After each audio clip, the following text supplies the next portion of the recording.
Leaving the sports world can be a difficult experience, especially if you aren't sure what your next shift is going to be. Judi Gilbert, a former university hockey player and now a business leadership coach and consultant, will introduce you to other athletes who have made the successful transition to the business world. You will hear the tactics that they use to turn their experience into a successful new career and how you can too. Welcome to The Next Shift. Here is your host and mentor, Judi Gilbert. Welcome to this episode of The Next Shift. I'm Judi Gilbert, and I'm thrilled to be here with you talking about how you can use the experience you have gained on the playing field to help you become successful in the business world as well. I grew up in a hockey family, and on this episode of The Next Shift, I am thrilled to be joined by my uncle, Dennis Hull. Dennis played more than 1,000 games in 14 NHL seasons with the Chicago Blackhawks and the Detroit Red Wings. Dennis made a name for himself with more than 300 career goals, including a 40-goal season with the Blackhawks. Dennis also played for Team Canada in the epic 1972 Summit Series before becoming a broadcaster, teacher, and sought-after keynote speaker. Dennis is the author of the book, The Third Best Hull, and talked to me about how his own self-confidence helped him throughout his career on and off the ice.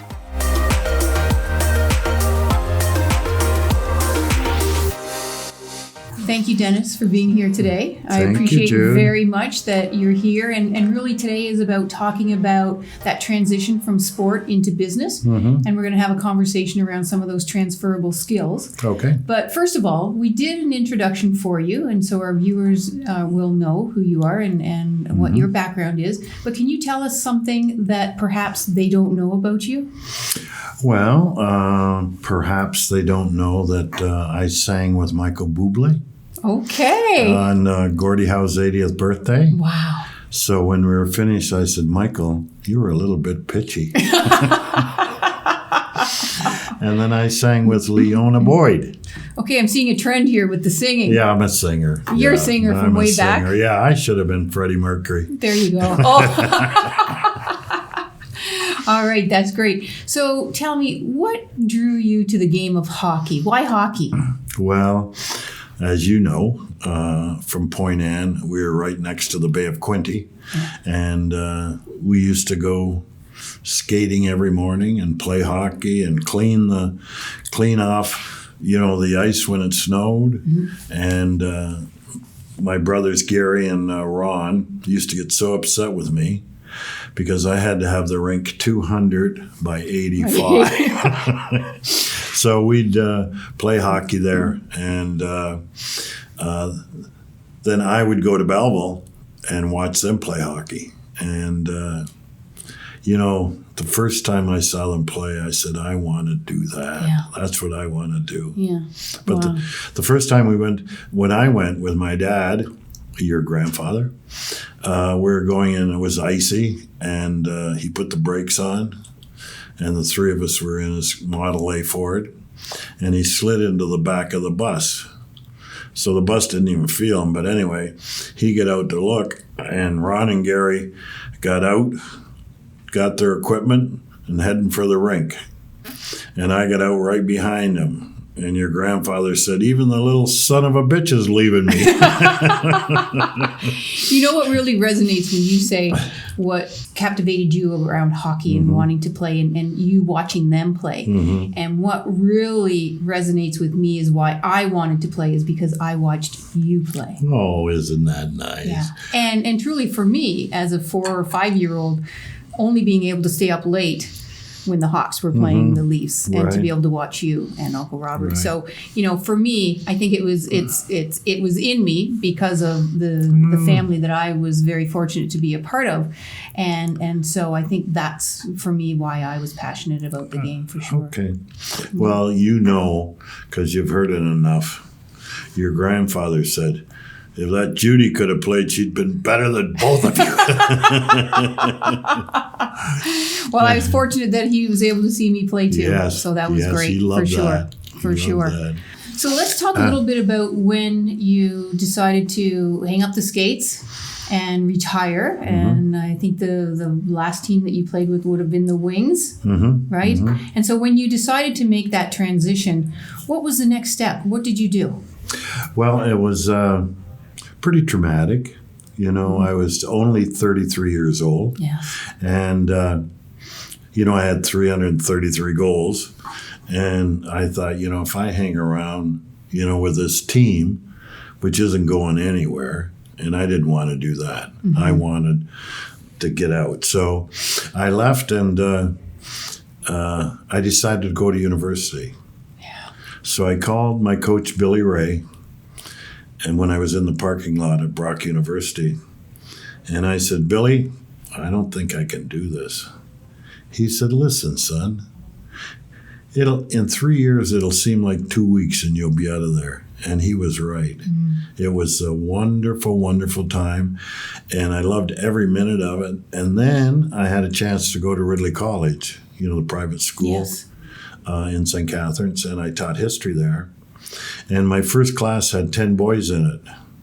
I said, I had more than this at my dinner table. There was 12 of us at our dinner table. That's right, yeah. So that was really a lot of fun. And then I went to Chicago for some reason, and I got recruited by the Illinois Institute of Technology, Engineering and Architectural School. Yes.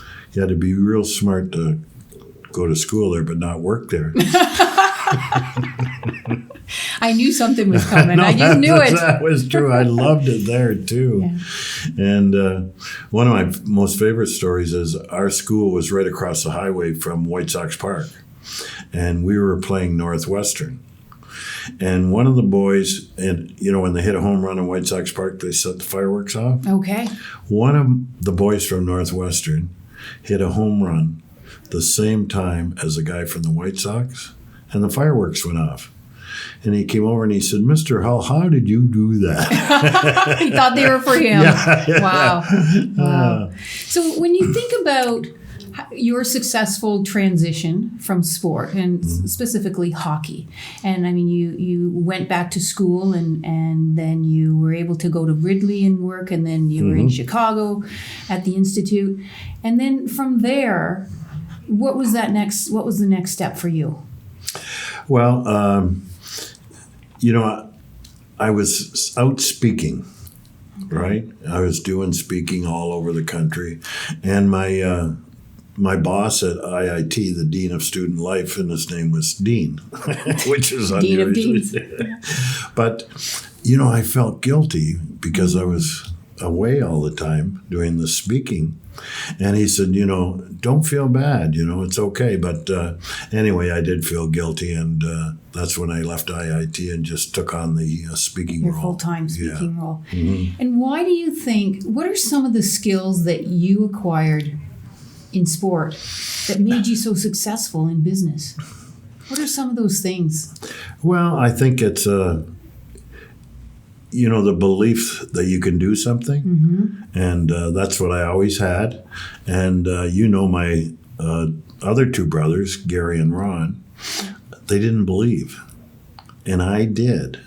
Even though I was worse than them, I still believed that I was going to do it, and it ended up exactly that way. And you know, to go through all of that and believe in that was the most important thing I think that I ever learned.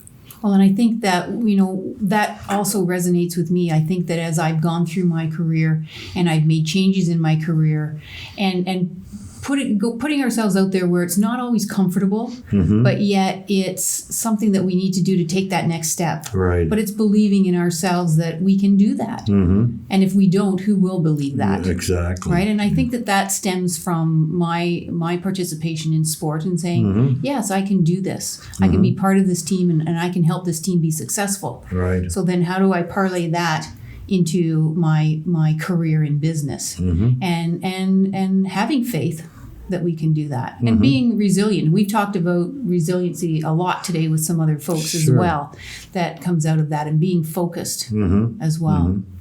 Okay. Well, you know, my first ever game in the NHL, and you know this, was in Detroit against my all-time hockey hero, Gordie Howe.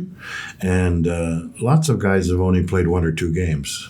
And it's my first game. I don't know how many games I'm going to play. I don't know I'm going to play 1,000 games. Yes. So I decided as the players go by, I just touch them as they went by. Ted Lindsay, Alex Del Vecchio, Stan Mikita, your uncle, I just touch him, Pierre Pilote. And I was having the best time until the middle of the third period. I got this persistent tap in the back, and I brushed the hand away a couple of times. Finally realized it was Billy Ray. The coach. Our coach. And I said, what do you want? He said, go out there and watch Gordie Howe. I said, I can see him fine from here. So that was my introduction to the NHL. Wow. But he turned out to be one of my best friends after. Yes. And I was obviously a big fan of his, and ended up being one of his pallbearers at his funeral. So when you talk about your speaking and the success that you have had with that, what are some of the things that have made that successful? Well, I think it's, where I came from, with 12 of us. And I'm one of the youngest. And if you didn't have something smart to say, nobody would listen. But I went and did it once the first time with Doug Jarrett, my friend who's gone now. Yes. And after her finish, he said, you were awful. I said, I was better than you. But it started out where I would go and there would be maybe 5 guys speaking. And, you got $50. Okay. And then, they always said, you go last. So I would go last, and pretty soon it was 4 guys, then 3 guys, then 2 guys. And the more money they paid me, finally got down to just me. Yes. But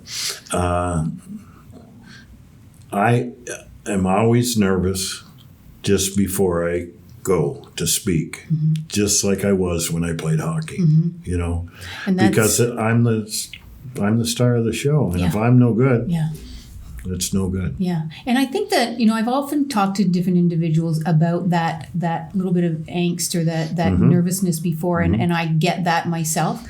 I got that before every game, before I stepped on the ice. Usually when I got to the rink, I was okay. So just get me to the rink. Right.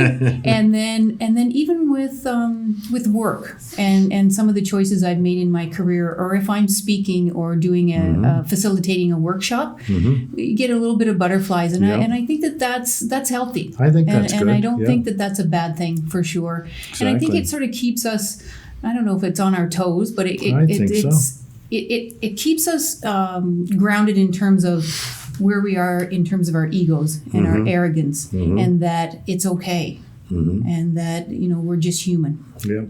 Right? I don't know if they can see this on TV, but this is the thrill of my life. When I played for Team Canada in 72. And I think most everyone of a certain age know where they were when Paul Henderson scored the goal for Canada to win. And I can attest to Harry Sindon's good coaching. I was on the bench. But, President Putin was 17 in 72. And his favorite player, this is how dumb he is, was me. So on our 40th anniversary, he invited me to Moscow. And he flew me over. I get off the plane in Moscow. I think I'm going through immigration.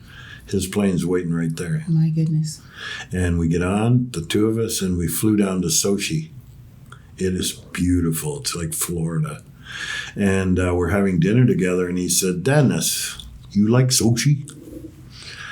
I said, President Putin, this trumps everything. He said, you're a funny guy.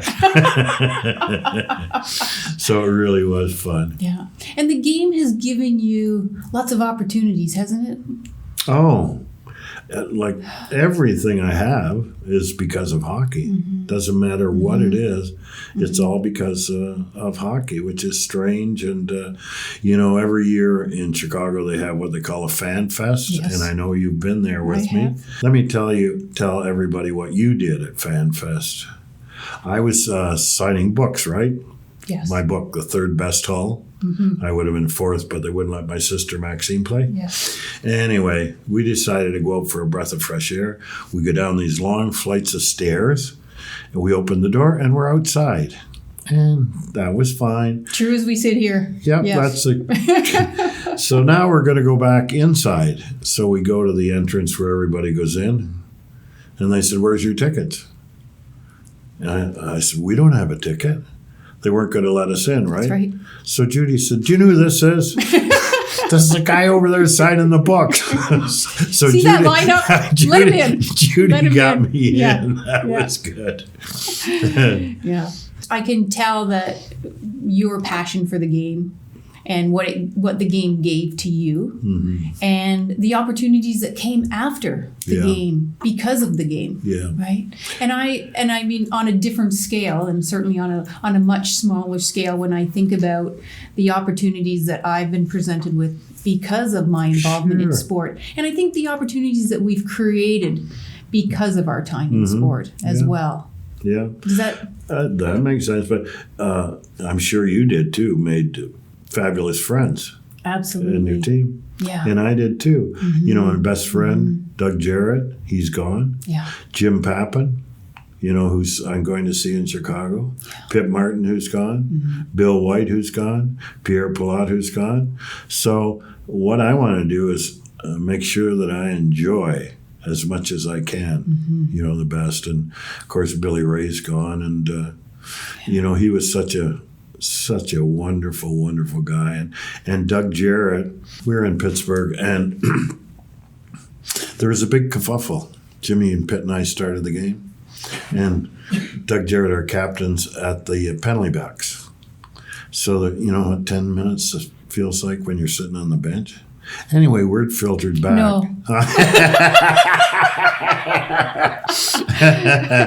Word filtered back that Billy Ray, our coach, forgot to put someone in the lineup.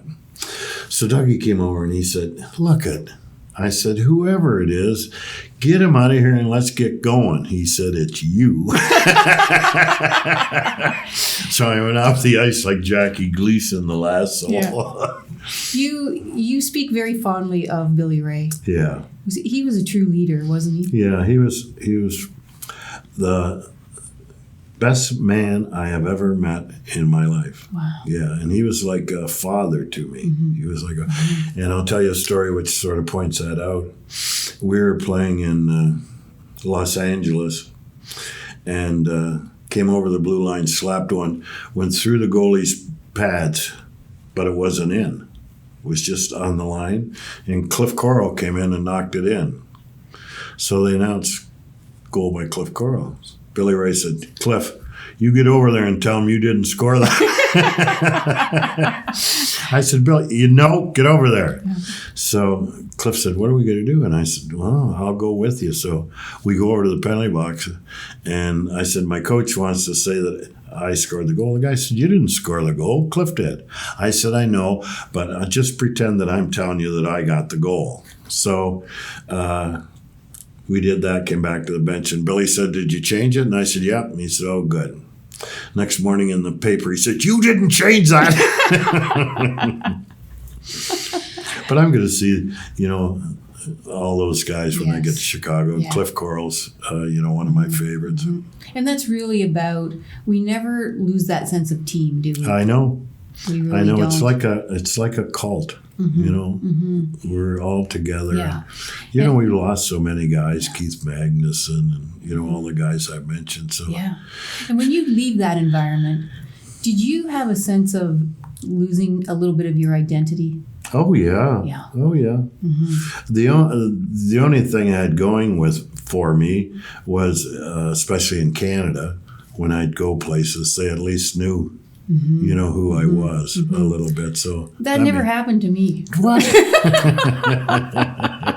But I think that on many different levels, whether it's someone playing varsity hockey like myself or playing professional hockey, when the game is over and that becomes sort of part of us, but it's in the past, then there is sort of a sense of, who am I now and what do I do now? Exactly. And how do we transition into that business and into and in terms of how we evolve and move forward. It's not easy. No. It's not easy. Not at all. You know, I was lucky that, you know, I could do this speaking, but you know, there's lots of guys that are selling insurance or you know. Yeah. Things You're still like that. doing what you love to do. Yeah.